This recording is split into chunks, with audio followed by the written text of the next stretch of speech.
la renta. El impuesto sobre la renta es un impuesto general, personal y directo que grava los ingresos de las personas físicas y morales y fue introducido en 1925. El artículo 1 de la ley del impuesto sobre la renta, porque recordemos que independientemente que dentro del Código Fiscal de la Federación establece las contribuciones, este impuesto en especial tiene su propia legislación. Esta es la ley del impuesto sobre la renta. Y en el artículo primero establece: las personas físicas y las morales están obligadas al pago del impuesto sobre la renta en los siguientes casos. Los residentes en México, respecto a todos los ingresos, cualquiera que sean ubicados en las fuentes de la riqueza donde se procedan. Los residentes en el extranjero, que tengan un establecimiento permanente en el país, respecto de los ingresos atribuibles a dicho establecimiento permanente, los que están viviendo y tienen, sobre todo, un negocio en nuestro país. Y los residentes en el extranjero, respecto a los ingresos procedentes de fuentes de riqueza situadas en territorio nacional, cuando no tengan un establecimiento permanente en el país o cuando teniéndolo, dichos ingresos no sean atribuibles a este. ¿Qué significa? Podemos ver ahorita el tema de muchas empresas digitales que tienen sus negocios, por ejemplo, en nuestro país, y sobre todo obtienen ingresos, obtienen ganancias y por lo mismo tienen que atribuirle y contribuir al fisco. El objeto, sujeto, base y tasa. ¿Quiénes son los sujetos de este impuesto? Los sujetos del impuesto sobre la renta son todas las personas físicas y morales en los siguientes casos. Como dijimos, los residentes en México, cualquiera que sea su ubicación y la fuente de la riqueza respecto a todos sus ingresos, todos los que trabajan, todos los que tenemos algún ingreso personal, sobre todo personas físicas y también las personas morales como empresa. Residentes en el extranjero, como dijimos, que tengan un establecimiento permanente en el país, y los residentes en el extranjero que aunque no tengan una residencia, porque hay que dar esa pauta dentro del sistema tributario, ubicar dónde va a estar nuestro domicilio fiscal. Si no tienen esta ubicación, que sí estén generando riqueza de actividades o acciones en nuestro país. Como se advierte, los sujetos son las personas que perciben ingresos, ya sea que se trate de residentes en México o residentes en el extranjero, y que tengan como fuente de riqueza alguna actividad que desarrollen en nuestro país. El objeto del ICR son los ingresos que perciben las personas en efectivo, en especie o en crédito. En el caso de las personas morales se trata de los ingresos provenientes de la realización de las actividades comerciales, industriales, agrícolas, ganaderos o de pesca. En el caso de las personas físicas son los ingresos provenientes de salarios, en general de las prestaciones de servicios profesionales, subordinados o servicio personal subordinado, actividades empresariales y profesionales, arrendamiento y en general para otorgar uso y goce temporal de bienes inmuebles, enajenación de bienes, enajenación de acciones en bolsa de valores, adquisición de bienes, obtención de premios, dividendos y en general por las ganancias distribuidas por personas morales y demás ingresos que obtengan las personas físicas. Es decir, todo lo que sea de apercibimiento de ingresos o de acumulación de riqueza, se tiene que realizar una contribución al Estado. La base.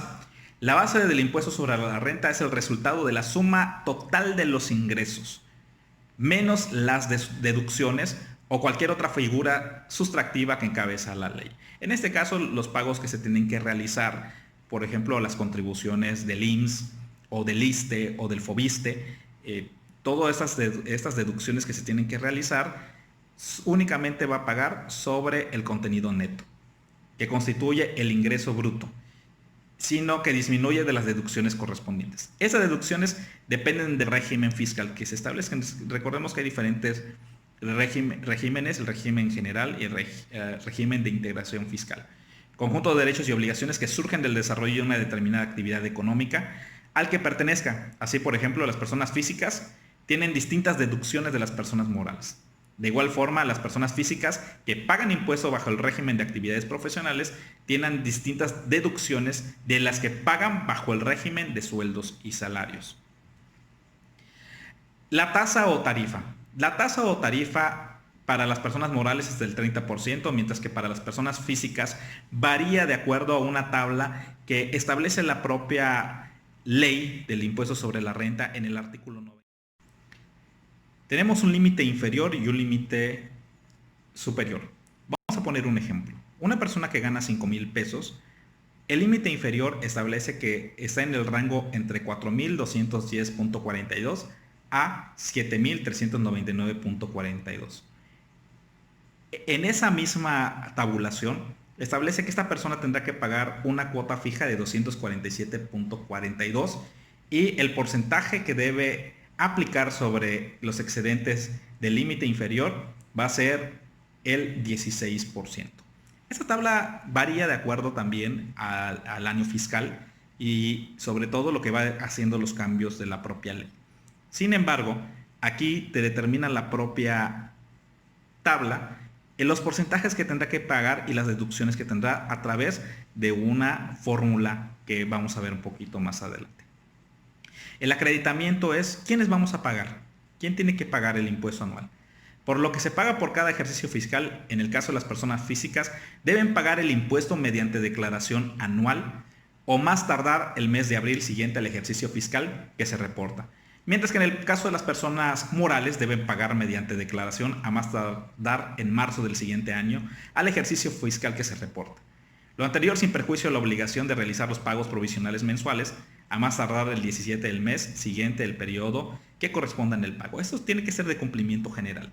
¿Por qué? Porque ahí se van derivando y sobre todo se va ejemplificando el pago de las actividades que nosotros percibimos como salarios. ¿Quiénes son considerados asalariados para efectos del ISR?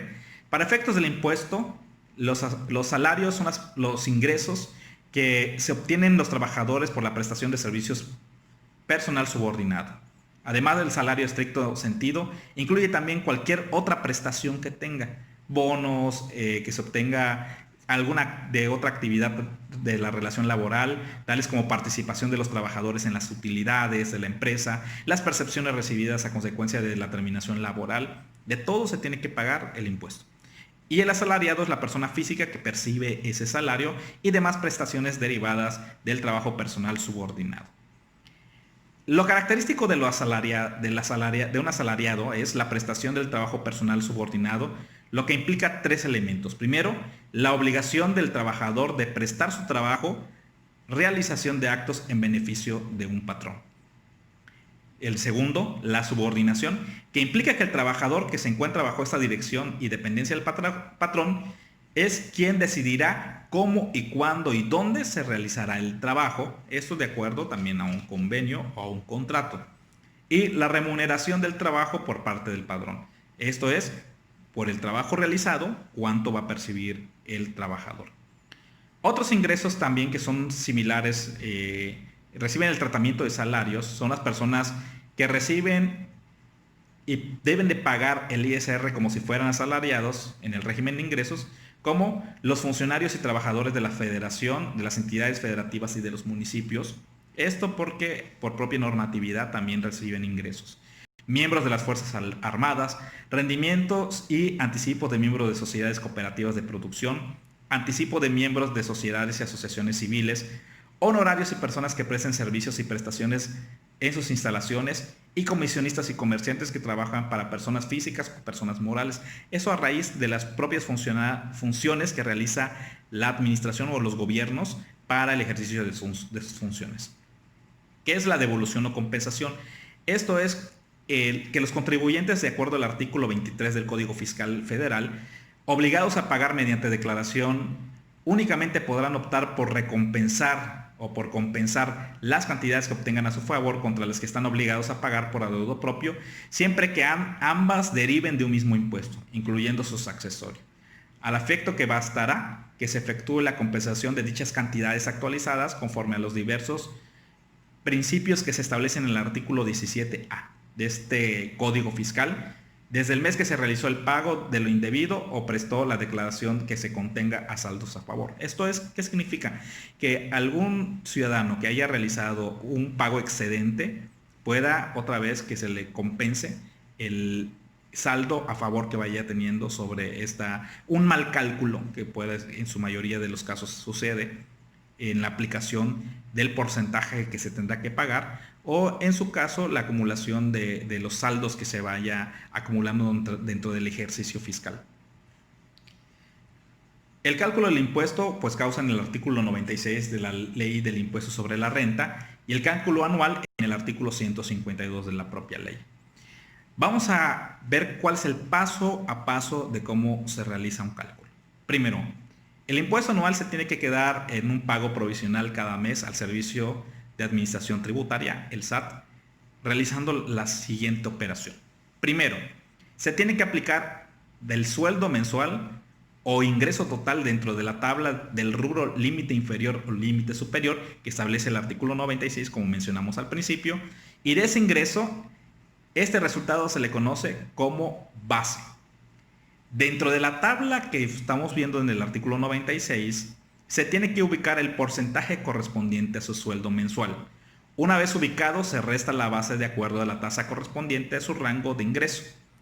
El resultado obtenido se tiene que sumar la cuota fija. El resultado de dicha operación es el total que se restará al mes de tu cheque. Vamos a hacer la siguiente fórmula para explicarlo mucho mejor. Si una persona gana 10,000 pesos, que es el ingreso mensual, vamos a ubicar cuál es el límite inferior. El límite inferior, en el caso de las personas que ganan 10,000 pesos, sería de 8,629.21. Ese es el límite inferior. A la diferencia, es decir, 1,370.79, que es la base, lo vamos a multiplicar por el porcentaje o la tasa. El resultado, 219.2, a ese resultado se le va a sumar la cuota fija, 692 pesos de acuerdo a la tabla, y el resultado va a ser 911.2. ¿Qué significa? Que es el total que va a pagar. Para poder comprender mejor la fórmula, te pido que busques el archivo en el PowerPoint. Ahí está desglosado cada una de las fracciones. Para el cálculo anual del impuesto, la base gravable consiste en el total de salarios pagados el trabajador de todo el año, incluido, como ya se dijo, las primas, las vacaciones, gratificaciones y demás prestaciones que tenga por propia ley. Y el impuesto a cargo del trabajador para el ejercicio fiscal corresponde a la suma de impuestos retenidos. El trabajador asalariado está obligado a determinar el impuesto anual a su cargo cuando presta sus servicios a 2 o más patrones y él va a determinar con cuál de los patrones, de acuerdo al que da mayor porcentaje, tenga que realizar la extracción de este porcentaje. El monto de su salario excede de 400,000 pesos anuales o decida voluntariamente prestar su propia declaración. El régimen general es del impuesto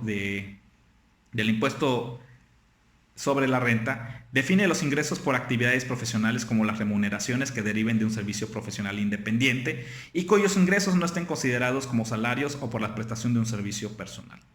Por tanto, corresponde tributar en el régimen de las personas físicas que obtengan ingresos por servicios profesionales de una manera independiente, no como asalariados, tales como contadores, médicos, por las actividades propias de la profesión.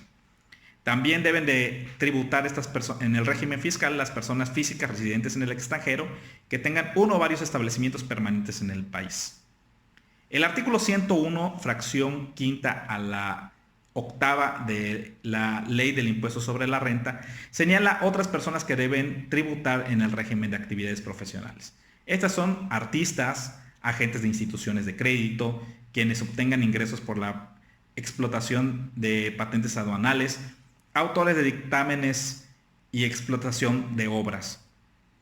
¿Cuál es el régimen simplificado? El régimen de incorporación fiscal, el RIF, es un esquema de pago de impuestos para las personas físicas con ingresos menores a 2 millones de pesos que realicen actividades empresariales, enajenación de bienes y presten servicios no profesionales.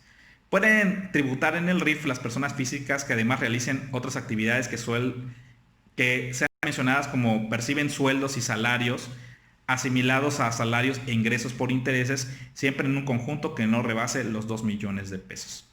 Y también pueden tributar en este régimen de personas que realicen actividades propias del RIF. Socios e integrantes de personas morales, socios e integrantes de asociaciones deportivas, socios e instituciones de sociedades civiles o socios integrantes de sociedades cooperativas. ¿Esto qué es? Significa que las asociaciones civiles, todos los órganos que también reciban alguna remuneración, tendrán que pagar el impuesto. Y es